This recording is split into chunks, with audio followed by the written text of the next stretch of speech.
जिस संसद में भारत की संस्कृति को मजबूत करने के लिए कानून बनना चाहिए था, जिस संस्कृत में भारत की परंपरा, भारतीय ज्ञान विज्ञान, भारतीय रीति रिवाज, भारतीय शिक्षा, भारतीय चिकित्सा के प्रचार प्रसार करने के लिए कानून बनना चाहिए था, वहां किस तरीके से भारत को बर्बाद करने के लिए कानून बनाया गया, एक के बाद एक। इसको जानना बहुत जरूरी है। क्योंकि यहां के सरकारों ने प्लान्ड वे में भारत की संस्कृति को नष्ट करने के लिए एक के बाद एक कानून बनाए। यह भगवान का आशीर्वाद है कि 2014 में एक सरकार आई जो धीरे धीरे धीरे धीरे चीजों को बदल रही है।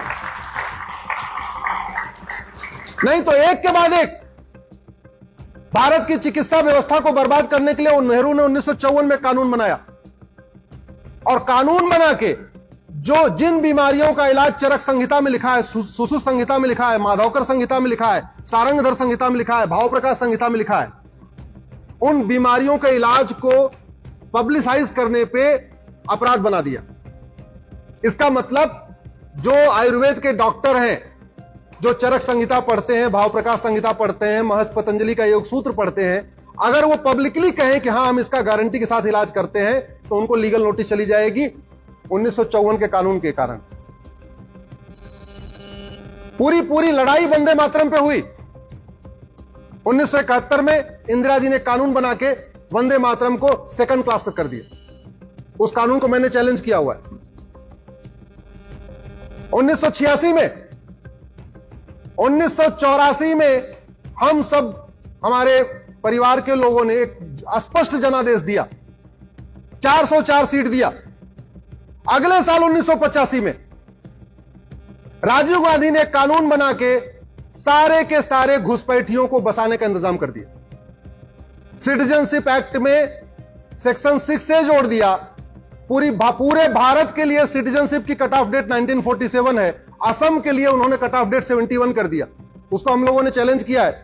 अभी 7 नवंबर से उसकी 5 जजों की बेंच सुनवाई शुरू करेगी। आप जरा सोचिए, घुसपैठियों को निकालने की बजाय घुसपैठियों को बसाने के लिए कानून बनाया गया। योग प्राणायाम नेचुरोपैथी को बढ़ाने की बजाय योग प्राणायाम नेचुरोपैथी को खत्म करने के लिए कानून बनाया गया। पूरा आजादी का आंदोलन वंदे मातरम से हुआ था। वंदे मातरम का प्रचार प्रसार करने की बजाय वंदे मातरम को किनारे लगाने के लिए 1971 में कानून बनाया गया। ये मैं उन कानूनों की बात कर रहा हूं जिसको मैंने चैलेंज किया, जिसकी मैं लड़ाई लड़ रहा हूं। मैं दूसरी बात नहीं करता। जो कुछ मैं बोलता हूं पहले कोर्ट में चैलेंज करता हूं, फिर बोलता हूं। यहां पे मुगलों ने हमारे मठ मंदिरों को तोड़ा। सरकार की ड्यूटी थी उन मठ मंदिरों को रिस्टोर करती, काशी को रिस्टोर करती, मथुरा को रिस्टोर करती, ज्ञानवापी को रिस्टोर करती, अटाला को रिस्टोर करती, धार में भोजशाला को रिस्टोर करती, भद्रकाली को रिस्टोर करती। रिस्टोर करने की बजाय 1991 में नरसिम्हा राव ने एक कानून बना दिया, प्लेस ऑफ वर्शिप एक्ट, और जो कानून कहता है अब आप मठ मंदिरों के लिए कोर्ट भी नहीं जा सकते। वो हमने सुप्रीम कोर्ट में चैलेंज किया हुआ है, मामला कोर्ट में चल रहा है। अगले साल 1992 में नरसिम्हा राव ने फिर दूसरा कानून बनाया, हिंदुओं को बांटने के लिए एक माइनॉरिटी कमीशन एक्ट बनाया, और जहां बाकी कानून में हिंदू जैन बौद्ध सिख हिंदू कहलाते हैं, 1992 में जैन बौद्ध सिख को माइनॉरिटी बना दिया, जबकि सनातन के पार्ट है। यानी हिंदू मेजॉरिटी हो गया, जैन बौद्ध सिख माइनॉरिटी हो गए, जबकि सबकी संस्कृति एक है, सबका कल्चर एक जैसा। उससे भी पेट नहीं भरा। अगले साल 1995 में फिर एक कानून बनाया, वक्फ एक्ट। इतना खतरनाक कानून है जिंदल साहब, अभी वो कह दे ये गुरुग्राम यूनिवर्सिटी वक्फ की प्रॉपर्टी है, तो उस नोटिस को आप गुड़गांव की कोर्ट में चैलेंज नहीं कर सकते, आपको चंडीगढ़ जाना पड़ेगा। और चलो गुरुग्राम यूनिवर्सिटी वाले तो ठीक है, समझदार हैं, चले जाएंगे, 200 किलोमीटर दूर चले जाएंगे। वो झबुआ से आदिवासी भोपाल कैसे जाएगा जो 700 किलोमीटर पड़ता है? आदिवासी एरिया में इस वक्फ एक्ट के जरिए आदिवासियों का कन्वर्जन कराया जा रहा है। उनको नोटिस भेजी जाती है, ये तुम्हारी जमीन तो वक्फ की है। वो बोलता है जी क्या करूं? बोले काम करो, कन्वर्ट हो जाओ, तुम नोटिस वापस ले लो। इस तरीके से कन्वर्जन कराया जा रहा है। बड़े लोगों को नोटिस भेज के वसूली करते हैं और गरीबों को नोटिस भेज के कन्वर्ट कराते हैं। हमने चैलेंज किया उस कानून को भी। 2010 में नक्सलियों को, माओवादियों को, देश विरोधियों को, जासूसों को, गद्दारों को फंडिंग कराने के लिए कानून बना दिया कि विदेशों से फंडिंग होती रहे। और सबसे बड़ा पाप तो फिर 2012 में किया। आप लोग गूगल करना, Rahul Gandhi, Muslim personal law board, right to education, आपको एक गोपनीय टाइम्स ऑफ इंडिया की रिपोर्ट मिलेगी। जब राइट टू एजुकेशन बना, ये सारे स्कूलों पे लागू होता था। पर्सनल लॉ बोर्ड 2012 में मिलता है राहुल गांधी से कि नहीं, हमको मदरसा इसके बाहर चाहिए। क्यों? क्योंकि जब कानून के दायरे में आ गया तो मदरसों की ऑडिट शुरू हो गई। मदरसे में क्या पढ़ाया जा रहा है ये देखना शुरू कर दिया, सिलेबस क्या है वहां का, पढ़ाने वाला कौन है, सब जांच शुरू हो गई। रात को बैठक होती है, विशेष सत्र संसद का बुलाया जाता है। 2012 में मदरसों को राइट टू एजुकेशन के दायरे से बाहर निकाल दिया गया। एक के बाद एक लगातार कानून। घुसपैठ हमारी राष्ट्रीय सुरक्षा के लिए खतरा है। धर्मांतरण हमारी राष्ट्रीय सुरक्षा के लिए खतरा है। जनसंख्या विस्फोट भी हमारी राष्ट्रीय सुरक्षा के लिए खतरा है।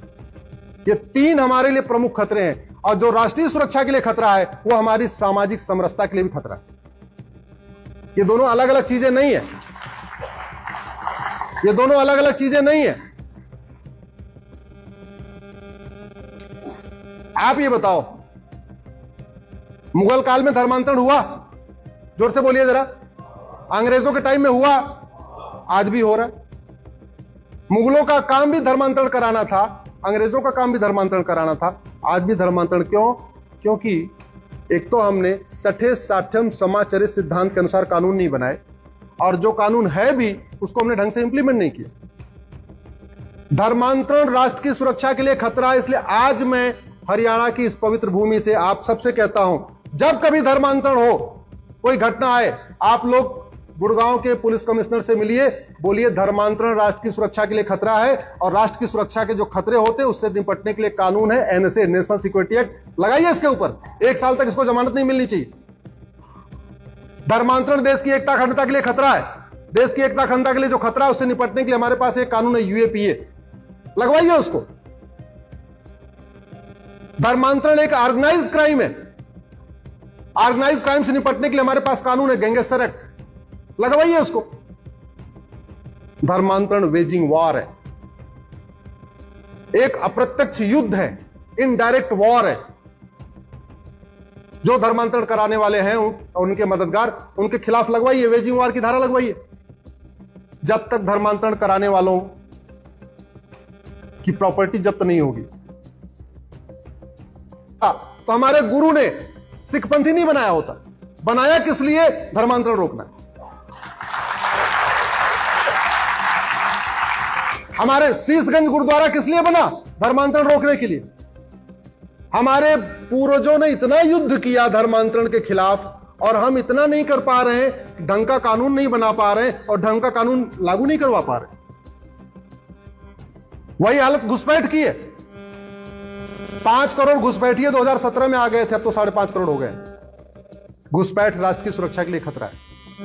आपके हरियाणा के प्रत्येक जिले की डेमोग्राफी बदल रही है, और डेमोग्राफी बदलने का 3 ही कारण है, घुसपैठ, धर्मांतरण और जनसंख्या विस्फोट।